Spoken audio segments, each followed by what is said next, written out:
À la fin du mois de juin 1993, on inaugurait l'autoroute de contournement. C'était la fin de 10 ans de travaux extrêmement importants. Ici, nous sommes dans un lieu tout à fait bucolique, champêtre. Nous sommes à Harare, sur la commune de Plan-les-Ouates. Pourquoi, me direz-vous? Eh bien, parce que ici s'est ouvert, en ce début d'année 1994, le deuxième plus grand chantier du siècle, après l'autoroute de contournement, c'est l'évitement de Plan-les-Ouates.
Je t'ai demandé comment tu étais habillée, toi. Moi, j'ai chaud, moi.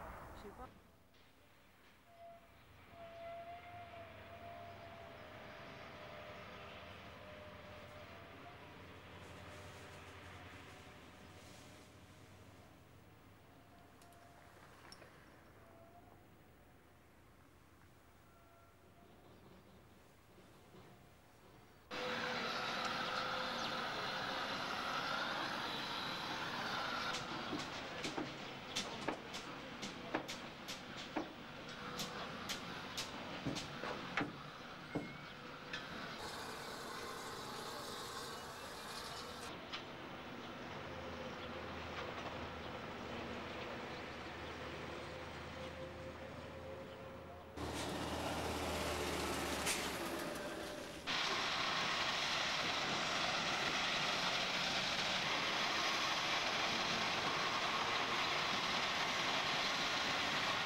C'est ici, à Harare, que nous avions fait nos premières images, si vous vous en souvenez. Et tout était en chantier, il y avait une profonde tranchée, tout était ouvert. Eh bien, le petit panorama qui suit va vous montrer ce que je vous avais dit. C'est que, à part quelques barques de chantier qui sont encore ici, deux, trois éléments, les camions, la motte de terre qui disparaît peu à peu, eh bien, tout redevient absolument comme c'était à l'époque.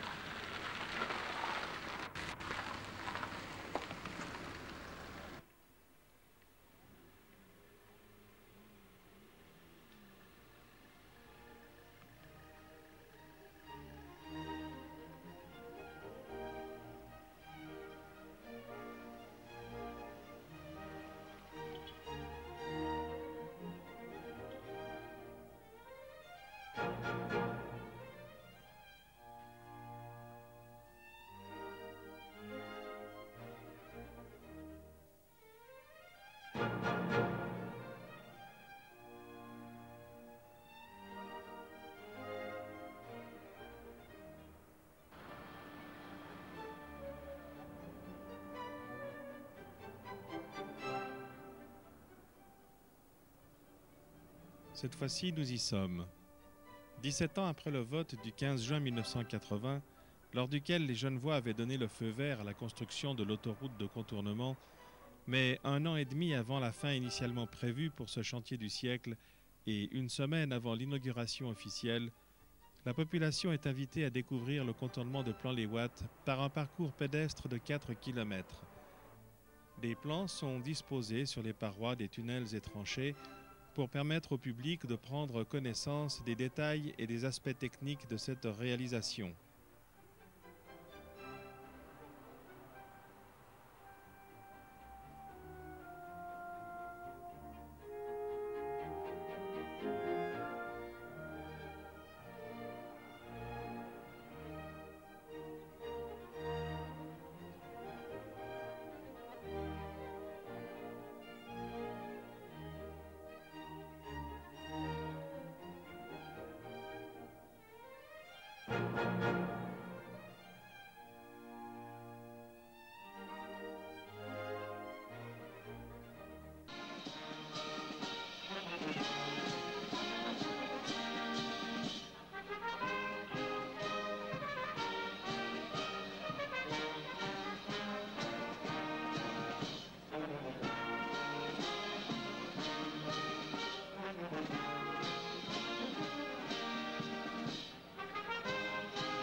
Et voici le premier tram qui arrive, sous la direction, remarquez bien, de notre vice-président du Conseil d'État, Philippe Joie, président du département des Travaux publics et de l'énergie. Justice et police et des transports.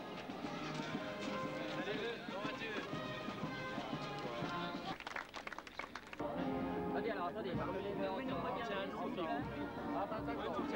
on tient, toi tu cours. Pas trop vite, regarde. T'arrives, voilà. Là, c'est là, là. Attention, Manozer, voilà. Voilà, bravo.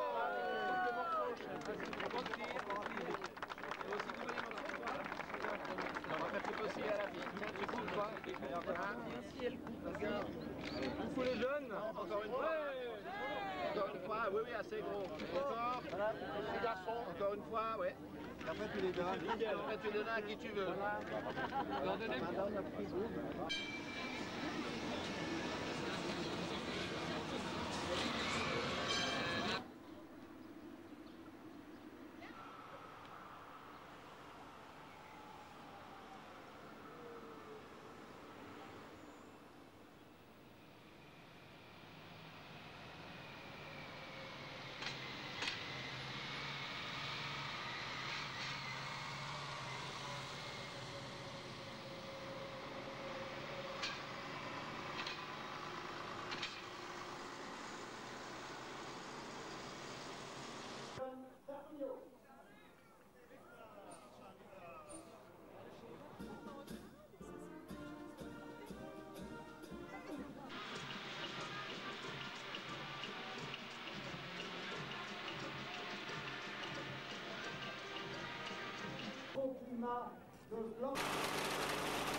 À l'instant, et pour ce faire, je passe la parole à monsieur Gérard Ramseyer, conseiller d'État, chef du département de justice et police.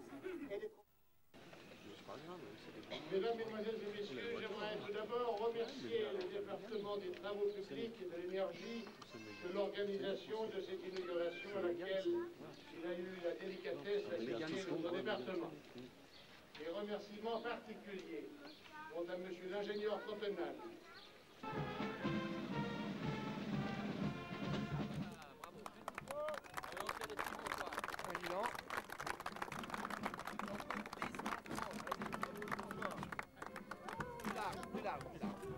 Madame Blanc. existe, dame. Pour les castors. Sans être en public. Bonjour.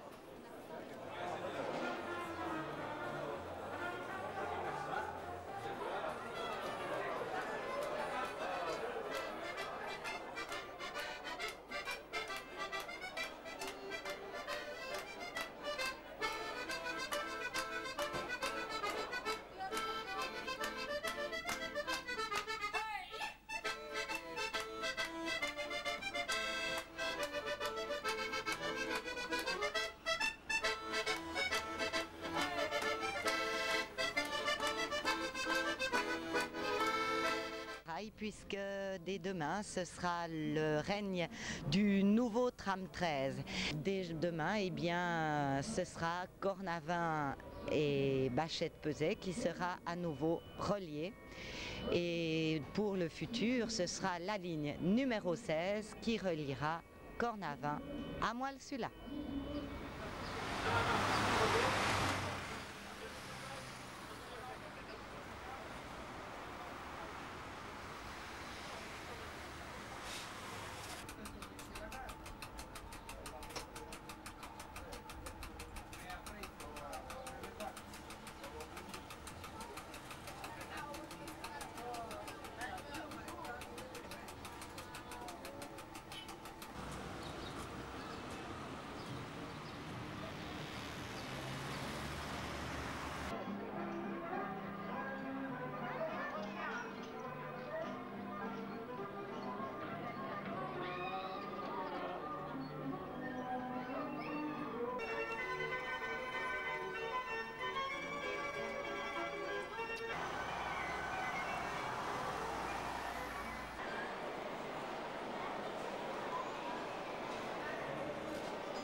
Depuis le mois de septembre 1995, les services industriels ont intégré la commune de Vernier. Nous sommes ici sur l'ancien site de l'usine à gaz et d'ailleurs nous sommes, monsieur de Sibontal, ici devant le dernier vestige de l'usine à gaz. C'est le dernier bâtiment qui reste de l'ancienne exploitation de l'usine à gaz.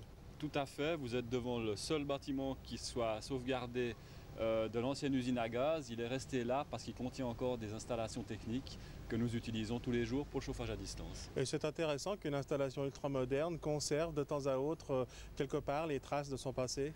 Je pense que c'est intéressant, d'autant que, comme vous le voyez, c'est un beau bâtiment en moellon de Miillerie, donc vraiment la construction de 1913, la construction d'époque. Je pense personnellement que ce serait dommage de laisser disparaître un souvenir comme celui-ci. Alors ici, les services industriels font une journée porte ouverte. D'abord, est-ce que vous avez une bonne fréquentation du public ? Nous sommes très satisfaits, autant de la fréquentation d'exposition au Lignon, au centre commercial, que de la fréquentation des portes ouvertes à la chaufferie aujourd'hui ce samedi. Et alors, cette journée porte ouverte a une raison. Est-ce que vous pouvez nous rappeler lesquelles ?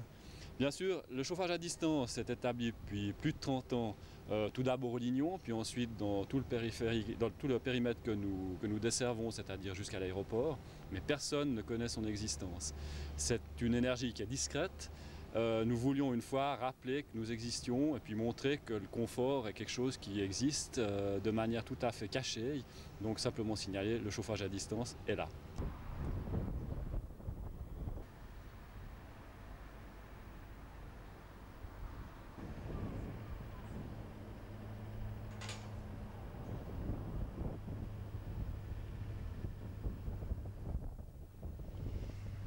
Les panneaux de Solarcade, vous l'avez vu, sont immenses, 1000 m², c'est une très grande surface. Ce sont des appareils d'un type un peu particulier puisque nous travaillons ici à des températures très élevées. Cette technologie est encore valable actuellement selon les besoins, mais n'est pas celle qui est utilisée pour le chauffage des maisons particulières. C'est une technologie relativement compliquée et onéreuse. À l'heure actuelle, le chauffage solaire, le captage solaire pour l'électricité se développe et c'est une bonne chose puisque c'est une des seules énergies dont on puisse dire qu'elle est vraiment renouvelable. Cependant, il faut savoir que c'est encore une technologie relativement onéreuse et c'est surtout une technologie qui ne couvre pas nos besoins sous nos latitudes au moment où ils sont les plus importants, c'est-à-dire pendant l'hiver. Ce que vous voyez derrière moi sont deux chaudières extrêmement puissantes de 34 MW. Ces deux machines sont construites par Sulzer. Elles permettent l'alimentation du chauffage à distance pendant les périodes d'hiver quand la demande est très grande.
Simplement pour remercier tous les amis, tous les bénévoles qui, avec les compagnons, tous les jours font un travail qui est toujours très difficile.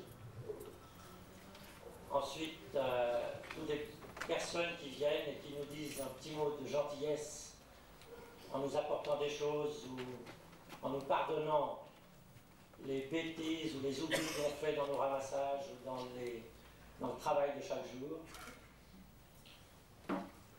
Et puis, je voulais rassurer l'abbé Pierre, parce que tout à l'heure, je suis sûr qu'il me dira qu'il a beaucoup peur, il va nous dire que cette construction lui fait peur. Je le comprends, à moi aussi ça me fait un peu peur. De passer dans des locaux très petits et arriver dans des locaux où nous sommes à l'aise. Mais je le rassure. Je lui ai dit à l'oreille qu'un compagnon nouveau venait d'arriver.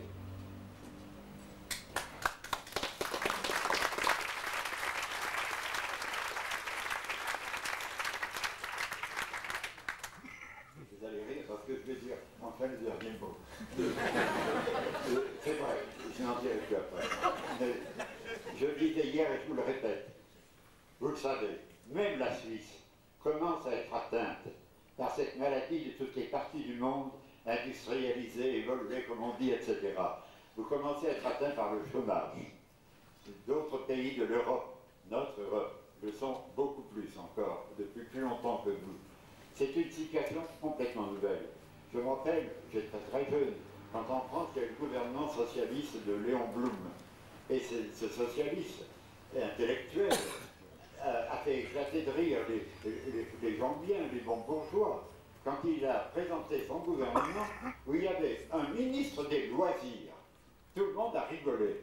Bon, mais aujourd'hui, le loisir devient une interrogation dramatique. Et ce ne sont pas que les chômeurs, ce sont aussi des ingénieurs, des techniciens, des cadres mis en pré-retraite et qui sont là à tourner en rond. J'en connais un de mes amis ingénieurs mis ainsi en pré-retraite qui tournait dans la maison embêtant sa femme. Elle était habituée à être la reine dans la maison pendant que son mari était au travail. Et il voulait lui rendre service et ne faisait que l'embarrasser. Et finalement, il s'est tué dans sa cave parce qu'il ne pouvait plus tenir à entendre chaque matin son copain, qui habitait un pavillon d'accession à la propriété, voisin du sien. Ils étaient tout à fait la même carrière. Et tous les matins, quand il entendait son copain mettre en route sa voiture pour aller au boulot, il devenait fou. Lui qui avait traîné la journée entière de trop, inutile, pour rien. Alors, je le pense, tous les jeunes de 20 ans et les anciens, tous, donnez-vous comme objectif très important, politiquement, de inventer du loisir humanisant, créatif. Et c'est possible. Du sport, pour la joie de développer sa santé et son corps, et pas simplement pour rêver d'être une vedette qu'on se vendra de club en club pour des sommes astronomiques. Mais toutes sortes d'artisanat, d'art, toutes sortes d'activités, il faut les inventer, car autrement, ne nous y étonnons pas, ce sera la drogue, ce sera l'alcool, ce sera la déchéance, ce sera les délits, l'ennui. Pensez qu'on a vu en France des adolescents aller chercher de l'essence pour en inonder un clochard et y mettre le feu. Il faut être fou. Mais c'est ce que produit l'oisiveté. Être sans trouver d'emploi, ne servant à rien, de trop, mais ça rend fou. Et ça peut conduire des gamins de 15 ans qui n'étaient peut-être pas plus méchants que d'autres, mais la folie. Ils ne pensent plus qu'ils ont un avenir devant eux. À nous de leur prouver que si, il en existe d'autres, que c'est qui était basé uniquement sur l'intérêt lucratif. Qu'il faut ce qu'il faut pour vivre, pour tous, ça demande des partages, mais il faut regarder ce côté des choses, mais en même temps ça demande de vouloir créer pour toute cette portion de l'humanité du loisir humanisant, créatif. Sinon, nous connaîtrons la déchéance, la décadence. Mais ma vie doit être un ferment pour que tout ce que je vous dis là, ça germe. Pour moi, j'espère que le bon Dieu n'attendra plus bien longtemps pour me ramasser.